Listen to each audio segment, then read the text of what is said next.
ರಂಗೋಲಿ ಹಾಕಿದ್ಲು. ಏನಮ್ಮ ನಿಮ್ಮ ಕಣ್ ಕಾಣಿಸ್ತಾ ಇಲ್ವಾ? ನೋಡಿ, ನಿಮ್ಮಿಂದ ಪೂರ್ತಿ ಆಗಿರೋ ರಂಗೋಲಿ ಹೇಗ್ ಹಾಳಾಯ್ತು? ಕ್ಷಮಿಸಮ್ಮ, ಬೇಕು ಅಂತ ಮಾಡ್ಲಿಲ್ಲ.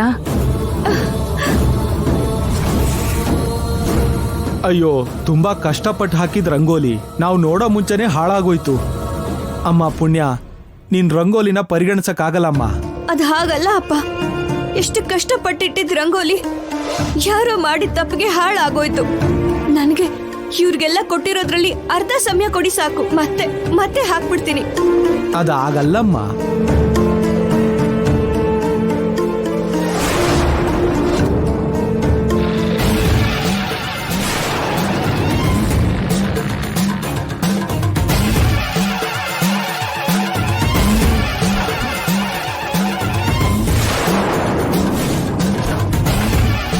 ನಿಮ್ಗೆ ಗೊತ್ತಿದೆ ಅಲ್ವಾ ಅಪ್ಪ, ಪ್ರತಿ ಸಲನೂ ರಂಗೋಲಿ ಸ್ಪರ್ಧೆನಲ್ಲಿ ಗೆಲ್ಲೋದು ನಾನೇ ಅಲ್ವಾ? ಆ ಅಮ್ಮನವ್ರ ಬಳೆಗಳನ್ನ ಗೆದ್ದು ಆ ತಾಯಿಯ ಆಶೀರ್ವಾದನ ಪಡ್ಕೊಂಡ್ರೆ ಸತ್ ಹೋಗಿರೋ ನನ್ನ ತಾಯಿಯ ಆಶೀರ್ವಾದನ ಪಡ್ಕೊಂಡ್ ಹಾಗೆ ಅನ್ಕೊಂಡಿರ್ತೀನಿ. ಆದ್ರೆ ಮೊದಲನೇ ಸಲ ಹೀಗಾಗಿದೆ. ಏಯ್, ನಿಲ್ಲಿಸ್ತೀಯ ನಿನ್ ಮೋಸದಾಟನ? ಅಷ್ಟಕ್ಕೂ ಈ ರಂಗೋಲಿ ಸ್ಪರ್ಧೆಲಿ ನೀನೇ ಗೆಲ್ಬೇಕು ಅಂತ ರೂಲ್ ಇದ್ಯಾ? ಪ್ರತಿ ವರ್ಷ ನಿನ್ನ ಅದೃಷ್ಟ ಚೆನ್ನಾಗಿತ್ತು, ಯಾರು ಪೈಪೋಟಿ ಕೊಡಕ್ಕಿಲ್ದೆ ನೀನ್ ಗೆಲ್ತಾ ಇದ್ದೆ. ಈಗ 2 ಊರುಗಳು ಸೇರ್ಕೊಂಡಿದೆ.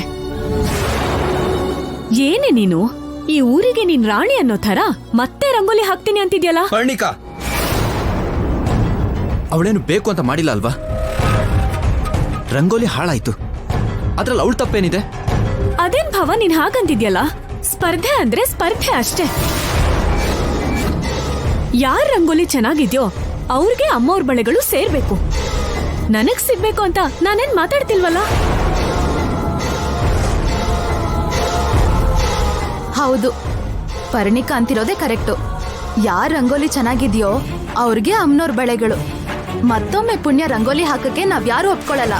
ಇದು ಅನ್ಯಾಯ ಅಪ್ಪ, ಇದ್ರಲ್ಲಿ ನನ್ ತಪ್ಪಿಲ್ಲ. ನನಗ್ ಶಿಕ್ಷೆ ಕೊಡ್ಬೇಡಿ. 5 ನಿಮಿಷ ಸಮಯ ಕೊಡಿ ಸಾಕು, ಮತ್ತೆ ರಂಗೋಲಿ ಇಟ್ಬಿಡ್ತೀನಿ.